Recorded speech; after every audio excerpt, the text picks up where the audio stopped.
Chapter 19. January 10th. They're sick. It started with Mom. She tried to get off her mattress this morning and couldn't. "Something's the matter," she said. "Don't let anyone come near me." Matt and I went over to the side of the room and whispered so Mom wouldn't hear us. "We can't move her out," he said. "She'd freed us in the kitchen. We'll just have to take our chances." But then Johnny screamed. It was the most horrifying sound I'd ever heard.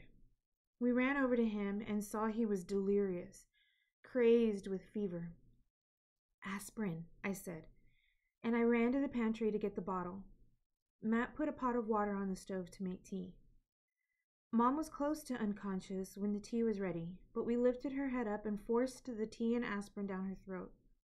I was afraid she would choke on it, but after we saw her swallow, we put her head back down. She was shivering terribly, so I took one of the blankets off my mattress and draped it around her. John was harder. His arms were swinging around so wildly that he hit me in the jaw and knocked me over. Matt got behind him and held his arms down while I pushed the aspirin into his mouth and poured the tea down his throat. Then I ran to the bathroom and got the rubbing alcohol. Matt turned him over and pinned him down while I gave him a back rub. He was burning with fever and kept tossing off his blankets. "We need help," I said. "I don't know if I'm doing this right." Matt nodded.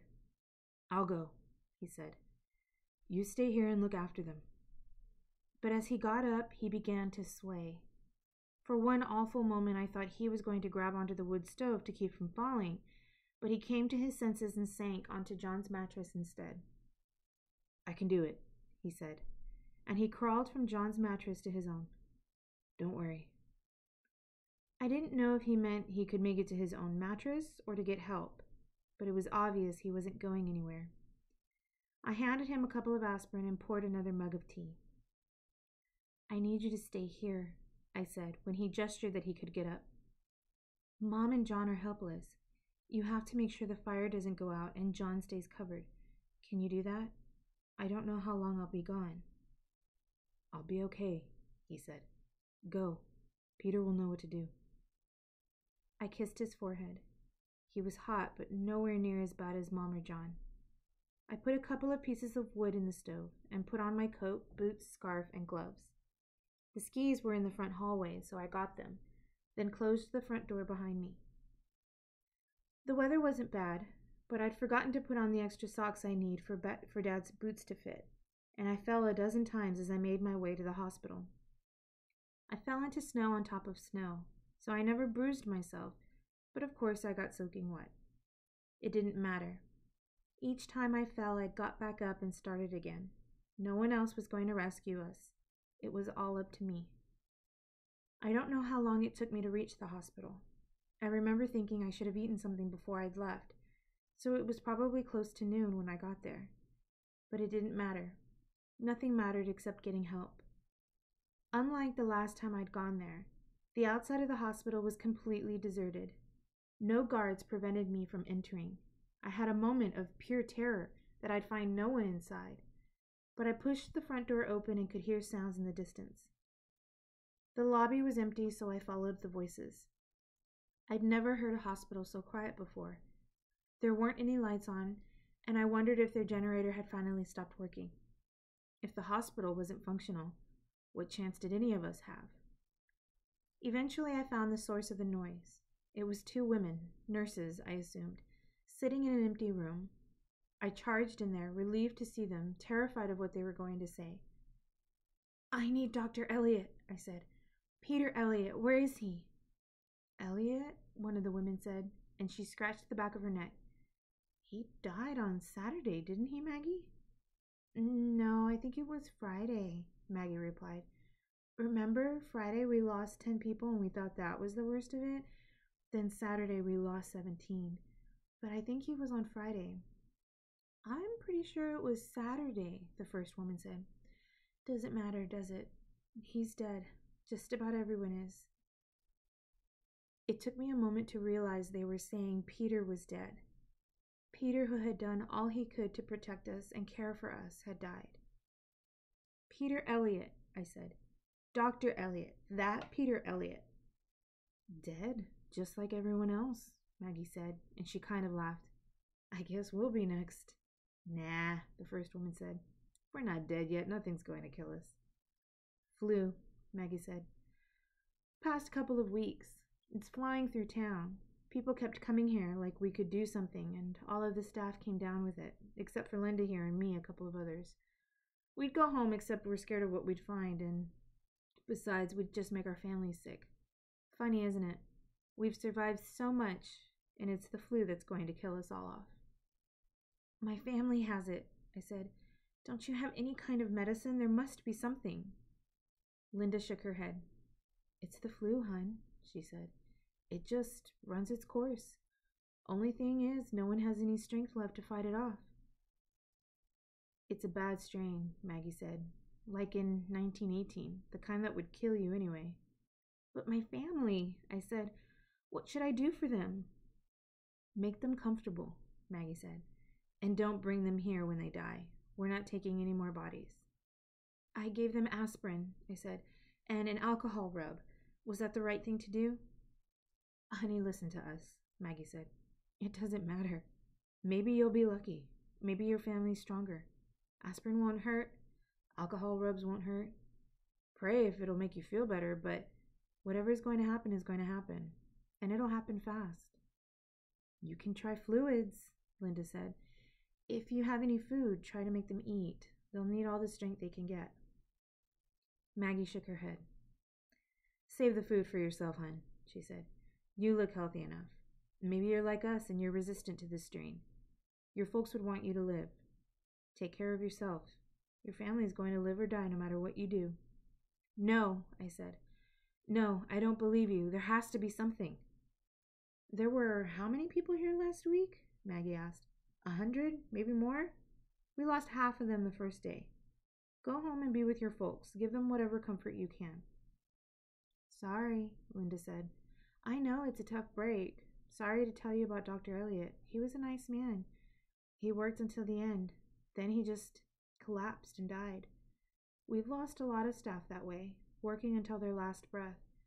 But maybe your family will make it through. Some people do. There was no point in staying. I thanked them and started the journey home. The wind had picked up and was blowing against me for much of the walk. I stumbled as much as I skied, and it was all I could do to keep from bursting into tears. Peter was dead. For all I knew, Mom and John were also. Matt might die too. I remembered how John had asked me what he would do if he were the only one of us to survive, and how flippant I'd been. And now I was facing the same thing. Yesterday everything was fine. By tonight, I could be completely alone. I told myself over and over again that I wouldn't let that happen. We were strong. We ate, we had heat and shelter. We'd been lucky so far. We'd stay lucky. We'd stay alive. The sky was darkening when I finally made it home, but it looked like a snow sky, and I was sure it was still daytime.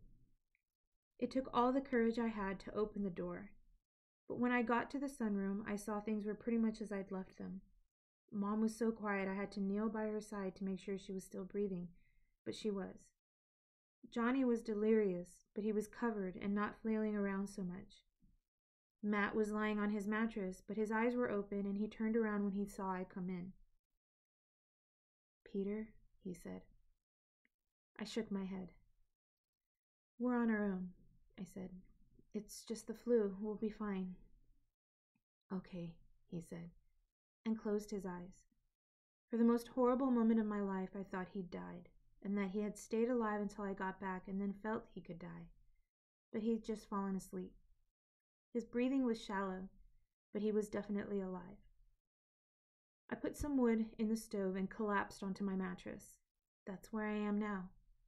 I don't even know why I'm writing this down, except that I feel fine and maybe tomorrow I'll be dead. And if that happens and someone should find my journal, I want them to know what happened. We are a family. We love each other. We've been scared together and brave together. If this is how it ends, so be it. Only, please, don't let me be the last one to die. January 11th. We've made it through the night. Mom and Johnny don't seem any better. It was harder getting the aspirin down Mom's throat. She coughed a lot and threw the pills back up, so I dissolved them in tea. Johnny alternates between delirium and stupor. I don't know which is scarier. Matt is the least sick of the three, and I really think he'll survive. He sleeps most of the day, but when he's awake, he's Matt. I gave all of them aspirin and cold remedies every 4 hours and sponge bathed them and gave them alcohol rubs. It's hard keeping the blankets on Johnny. I heated beef broth and spoon-fed all of them. I had to hold up Mom's and Johnny's heads when I did. Matt was able to stay awake long enough to take a few swallows on his own. That's got to be a good sign. When I went out this morning to clean the bedpan, I discovered it was snowing again. It started probably right after I got in yesterday. It was obviously dying down by this morning, but we probably got another 6 inches. Not that it matters. I don't have a fever. I'm tired from staying up and it's hard to remember to eat, but I'm definitely not sick. Maybe I'm crazy, but I keep thinking if Mom and Johnny and Matt have made it this long, they're not going to die. Linda and Maggie made it sound like everyone at the hospital died the day they got sick. Mom's moaning. I think I'd better check on her. January 12th. No change. Matt's a little weaker. John's a little quieter. It's getting harder for Mom to swallow. There was an ice storm last night. The tree branches are all covered in gray-tinged ice. January 13th. Horton woke me up. He was yowling. I didn't even realize I was asleep. I remember putting logs in the wood stove and lying down for a few minutes, and I must have fallen asleep. Horton was yowling and I was coughing, gut-wrenching coughing. Then I realized the room was filled with smoke and we were all coughing. I thought, the house can't be on fire because that would just be too funny. I managed to turn my flashlight on like I needed it to see if the house was on fire, but I didn't see any flames. I moved the flashlight around and saw the smoke was pouring out of the wood stove. It had backfired and was filling the room with smoke. Smoke inhalation can kill you. My first thought was to get the hell out of there, run outside, and breathe some real air. But everyone else was coughing, which meant they were still alive and I had to get them out of there. Mom and Johnny were far too weak to get up on their own. I didn't dare take them outside. The kitchen floor was going to have to do. I took my blankets and grabbed one off of Matt's bed, waking him up in the process. I was half blind from the smoke, but I managed to get the blankets onto the kitchen floor. It took every ounce of courage I had to go back into the sunroom, but I did. Thank goodness Matt had enough strength to help lift Johnny first and then Mom into the kitchen. I told Matt to stay there, and I ran back in and got everyone's pillows and blankets. Matt helped get them in place.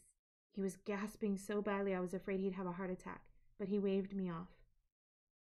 Next, I went to the thermostat to turn on the furnace, but I didn't hear anything go on. I remembered that Dad and Matt had jerry-rigged a battery cell to the furnace, and I would have to go to the cellar to turn it on. I went back to the kitchen where Mom, Matt, and Johnny were all still racked with coughing, and I opened the cellar door. At least the air was clear down there, but the temperature was probably close to 0, and I regretted not having put my shoes on. I held onto the flashlight, and with it I raced to the furnace, took a moment to figure out what to do, and pulled the right switch. The furnace turned on almost immediately. We still had oil. I went back upstairs as fast as I could and put the thermostat at 65 degrees. Horton had followed everyone into the kitchen, so I didn't have to worry about him. I went to the bathroom and found the cough medicine with codeine that we'd taken from Mrs. Nesbitt's medicine cabinet. I gave Matt his first, and his cough subsided enough that he was able to help me give the medicine to Johnny and Mom. I was afraid to take it myself in case the codeine put me to sleep. Instead, I grabbed a washcloth, threw it in a water pot. Once it was thoroughly wet, I covered my mouth with it and went back into the sunroom. Panic overwhelmed me. The room was filled with smoke and breathing was close to impossible. I couldn't think what to do next. We were all going to die and it would be my fault. I got really mad then, and that pushed me into action. The first thing I did was open the back door to air the room out. There was one piece of good luck. The wind was blowing in the right direction. I stayed outside long enough to get some air back into my lungs. Good thing I'd been sleeping with my coat on. but even so I couldn't manage more than a minute since I didn't have any shoes on. Still, that was enough air to get me back into the sunroom. I tried opening the skylights, but there was too much snow on top of them. I cursed myself for not having gotten on the ladder to clear them off when the snow had started, but it was too late now. I pulled the plywood off one of the windows opposite the door and opened the window. The crosswind worked, and I started to see the smoke lessening. I knew what I had to do next, and that was to get rid of the piece of wood that had caused the backfire. I went to the door, took a few deep breaths, then came back in and opened the wood stove. The smoke was overwhelming. I raced back outside and grabbed a handful of snow to rub against my burning eyes. I swallowed some of the snow. Mom will kill me, I thought, drinking unboiled snow. The thought made me laugh, and that got me coughing again. I laughed and cried and coughed and choked. But in spite of it all, I was damned if I was going to die, and I was double damned if I was going to leave Matt and John and Mom like that. So I went back into the sunroom. The smoke was still incredibly thick, and I thought I'd coughed up my lungs. I crawled over to the stove and put on the mitts. I reached in and pulled out the smoking log. Even through the mitt, I could tell the log was wet. Hot and wet and steaming and smoking. I juggled it between the mitts, crawled to the door, and threw it out. The log shouldn't have been wet. We hadn't had that problem with any of the wood Matt and Johnny have cut up until now. I realized the stove had to be wet. Snow or ice must have fallen through the chimney and made the entire stove damp. I had to make sure the stove was dry, or else the same thing would happen again. And that meant I had to get another fire going just to dry out the stove, and that meant more smoke. My whole body began to shake. It was stupid, but I kept thinking how unfair it was. Why did I have to be the one? Why couldn't I be sick and Matt take care of me, or John? He's the one who gets to eat. Why did he have to get sick? He should be healthy. He should be the one choking to death, and I should be in the nice warm kitchen, all drugged with codeine. Well, it was useless to dream. I looked around the sunroom to see what I could burn. A log wouldn't do. It would just get wet and start the whole business over again. I needed to burn lots and lots of paper. My first thought was the textbooks, but I knew Mom would kill me. If we all got well and she found we couldn't keep studying, she would kill me. But I felt like if I had to go through all this, I should be rewarded by burning a textbook. I left the sunroom and made my way through the kitchen. Everyone was still coughing, but not the way they had been. Matt looked feverish, but he waved me away when I tried to hover. "I'm okay," he whispered. I didn't have much choice but to believe him. I went upstairs and got a couple of the textbooks I'd taken home my one day at school. While I was up there, I changed into dry clothes and put on shoes. Just doing that helped. I went back to the kitchen and freshened the washcloth. Then I crawled back into the sunroom. The smoke had lessened, but once I reopened the wood stove, it poured out again. I tore page after page from the textbook. With a shaking hand, I lit a match and threw the burning paper into the stove. The smoke grew stronger, and I wasn't sure I'd be able to bear it, but I shoved as many pieces of paper as I could in there, and when I was sure the fire would last at least a minute, I let myself go to the back door and gulp in some air. Then I went back and tore more sheets out and burned them. I don't know how long I burned paper, but I know I killed 1.5 textbooks. If the school wants them back, they can just sue me. Finally, the stove stopped smoking. I tore some more textbook, then piled on some of my kindling. When the fire was going good and strong, I put a couple of logs in and everything was fine. I took a pot and filled it with snow and put it on top of the stove to get some moisture back in the room. I waited about half an hour and then I closed the window. I waited another half hour after that, watching the fire and making sure it was burning clean before I closed the door. I wanted more than anything to curl up on the kitchen floor and go to sleep, but I didn't dare leave the wood stove unattended. So I stayed awake and only left the sunroom to go into the kitchen a couple of times to check on Mom and Matt and Johnny. The window I took the plywood off of has an eastern exposure. I can see the sky lightening, so I guess it's dawn. It really isn't January 13th anymore. I'm going to leave everyone in the kitchen for the time being. I'll give them their aspirin and let them go back to sleep. It's taken hours for the house to get from below freezing to 65 degrees, and they might as well enjoy it. Besides, the sunroom still stinks of smoke. and I really should open the window and the door and air things out. We'll be sleeping on smoky mattresses for weeks to come. Because if this didn't kill us, nothing will. It's January 14th, and I can see the dawn, and we're all going to survive. January 14th. We're all still alive. I'm scared to leave everyone in the kitchen, and I'm scared to move them back. What scares me most is I don't think Matt has the strength to help me get them into the sunroom. I'm just going to hope we have enough heating oil to make it through the night. I stink of smoke, and it hurts to breathe. January 15th. After I gave Mom her morning aspirin, I bent over her and kissed her forehead. It was just like Sleeping Beauty. Mom opened her eyes and stared straight at me and said, "Not until you finish your homework." I burst out laughing. "Don't laugh at me, young lady," Mom said. "Yes, ma'am," I said, trying with all my strength not to. "Very well," she said.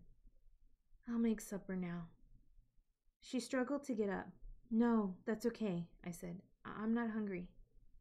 "Nonsense," she said, but she fell back asleep. Her breathing was steady, and I could tell her fever had broken.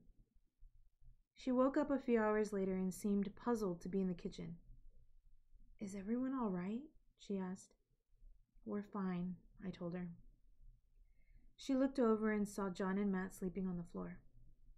"What are we doing here?" she asked. "What's going on?" "There was a problem with the wood stove," I said. "So I turned the furnace on and you've been sleeping in here." "You look terrible," she said. "Are you eating properly?" "No," I said. Mom nodded. "Well, none of us are," she said, and went back to sleep. When she woke up this evening, she was just about normal. She managed to sit up, and she asked how each of us was doing. I gave her the rundown. "How long have we been sick?" she asked. "I don't know," I said. "I've lost track. A few days." "And you took care of us all that time?" she asked. "By yourself?" "Matt helped," I said. I wanted to collapse by her side and weep and have her hold me and comfort me, none of which, of course, could I do. The real problem was the wood stove, but that's okay now. Maybe tomorrow you'll move back into the sunroom. "When did you last eat?" she asked. "I haven't been hungry," I said. "I'm okay." "You need to eat," she said. "We can't have you getting sick. Get yourself a can of mixed vegetable and eat all of it." "Mom," I said. "That's an order," she said. So I did. And when I finished the can of vegetables, I realized I was famished. I went back to the pantry and made myself a can of carrots and ate all of that. I probably haven't eaten in a couple of days, so I guess I'm entitled. Then I realized Mom was well enough to eat, so I heated up a can of soup and gave her some. Matt woke up, and he ate along with her. "I'm worried about Johnny," Mom said when she finished her soup. "Do you think you should get Peter and have him check it out?" "I've already been to the hospital," I said. "I went the first day you all got sick. It's the flu, and the only thing we can do is wait it out." "I'd still feel better if Peter could see him," Mom said. "I know you've been doing everything you can, but Peter's a doctor." "It's too late for me to go any place today," I said. "Let's see how Johnny is tomorrow, okay? Now go back to sleep." Thank goodness Mom did. With everything that's happened, I haven't even thought how to tell her Peter died. January 16th. Johnny woke me this morning. I was sleeping in the doorway, head in the sunroom, feet in the kitchen. "I'm hungry," he said. He was weak, but he was Johnny. "I'll get you some soup," I said. I got up, went to the pantry, pulled out a can of soup, and heated it on the wood stove. He was able to sit up and eat most of it. While he was eating, Mom and Matt both woke up. I heated more soup for them, and soon they were all sitting up, eating, and even talking. "Shouldn't we move back to the sunroom?" Mom asked. "Later," I said. "Let me change the sheets on your mattresses first." I went upstairs and got fresh sheets. I would have liked to flip all the mattresses over, but I didn't have the strength, so I told myself it wouldn't matter. Once I got the clean sheets on the mattress, I helped everyone get up. First Matt, then Mom, and finally Johnny. They all collapsed onto their mattresses. The walk from the kitchen to the sunroom took a lot out of them. But after they'd napped, they woke up, and I could see the difference in all of them. I heated up some vegetables, and they all ate. I gave everyone sponge baths, and then I took all their dirty sheets and pillowcases and spent the afternoon washing them. Since the house was still warm, I hung them all up in the kitchen and the living room. When the laundry felt damp, I turned the heat off. I probably shouldn't have kept it on as long as I did, but it was so luxurious doing the wash in a warm kitchen. Mom didn't ask about Peter. January 17th. Everybody was crabby and demanding. Get me this, bring me that. I'm hot, I'm cold, it's too bright, it's too dark. Why did you do that? Why didn't you do that? I swear I hate them all. January 19th. I can see how much better everyone is. I'm worried most about Matt. He was never as sick as Mom or Johnny, but he's still very weak. I worry that when he helped me pull Mom and Johnny out of the sunroom, he might have strained his heart. Mom and Johnny both walked a few steps today. January 21st. I'm feeding everybody 3 meals a day. It's probably suicidal, but it's just so wonderful to see them eat. Mom says tomorrow she's going to be strong enough to do the cooking. John asked for his baseball cards, and he stayed up all afternoon organizing them. Matt asked me to bring him a murder mystery, and he spent the day reading it. This evening, Matt told me not to worry about the fire. He'd make sure to keep it going during the night. I should just get a good night's sleep. I'm going to take him up on that. January 23rd. I guess I slept for 2 straight days.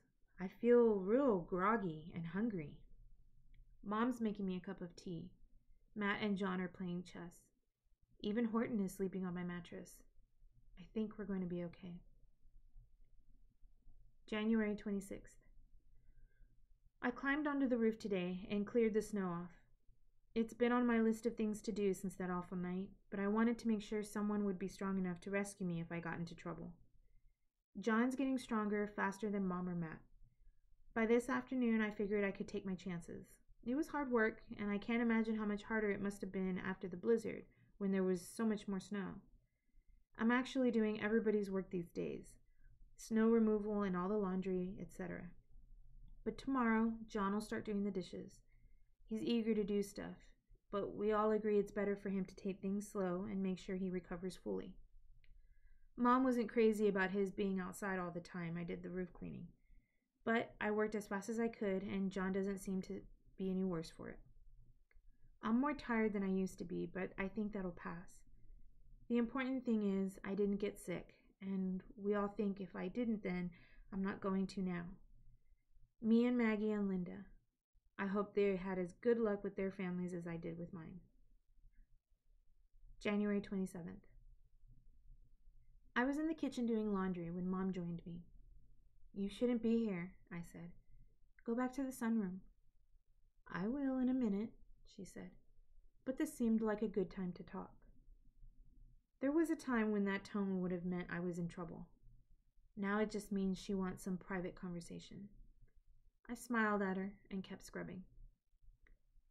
I want you to know how proud I am of you, she said. There aren't words to say how grateful I am. We would have died without you, and we all know that. We owe you our lives. You would have done the same for me, I said, staring at the dirty underwear. I knew if I looked at Mom I'd start crying, and I didn't want to do that because I worry if I start crying I'll never stop. You're a very special girl, Mom said. No, you're a very special woman, Miranda. Thank you. You're welcome, I said. Is that it? Because if it is, you really should go back to the sunroom. There is one other thing, she said. I'm confused about something. Those first few days, well, everything is hazy in my mind. Was Peter here? I think I remember you going to get him, but I don't remember seeing him. Did you get to see him? Did he know we were sick?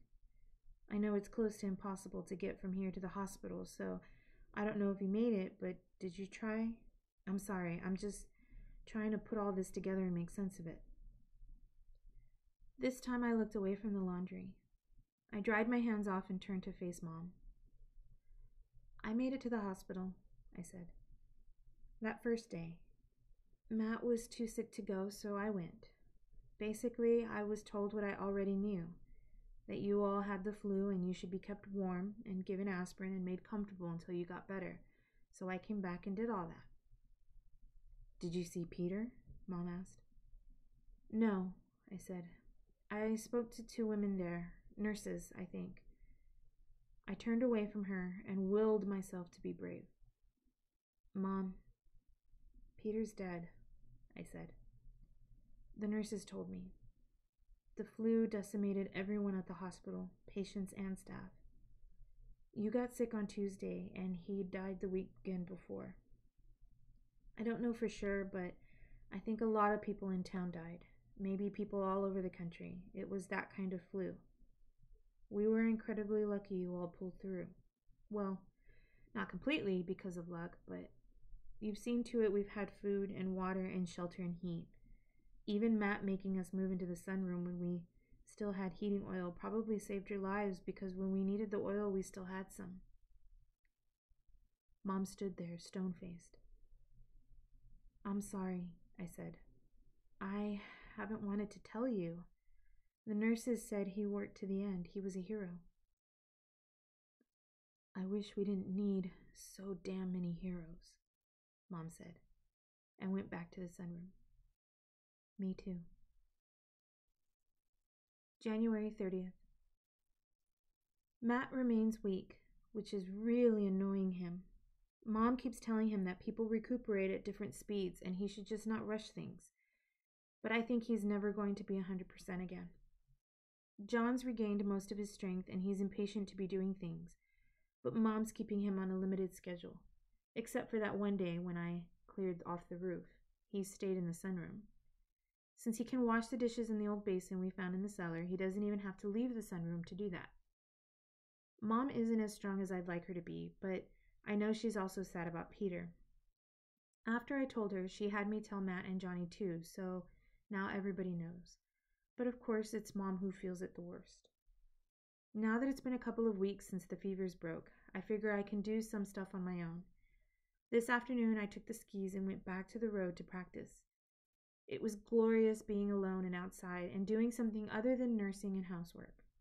And since my trek to the hospital, I've been thinking how I really should get better on the skis.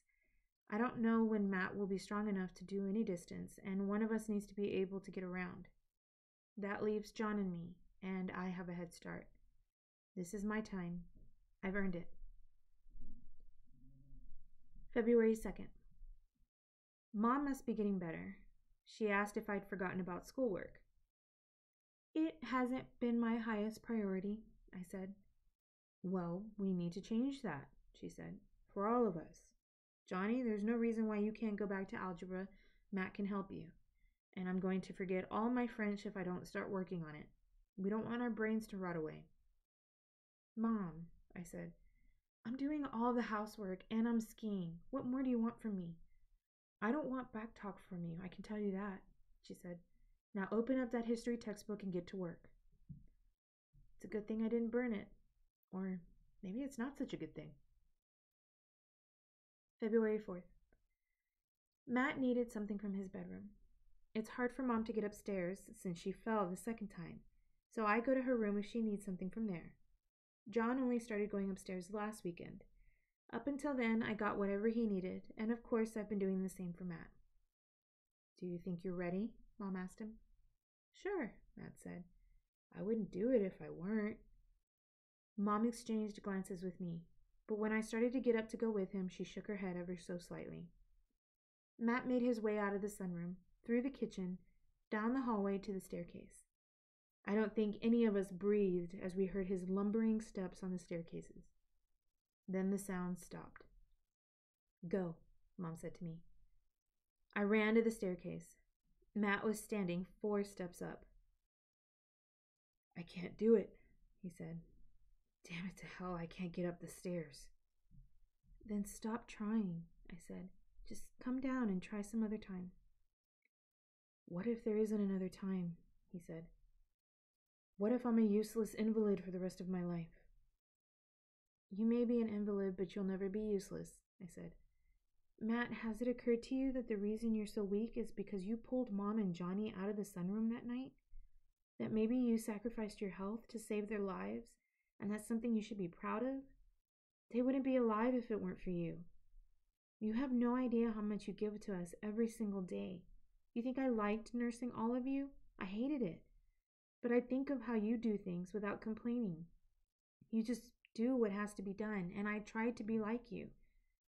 So walk down those stairs and get back to bed. And if you stay exactly the way you are now, you'll still be the strongest person I've ever known. It takes one to know one, he said.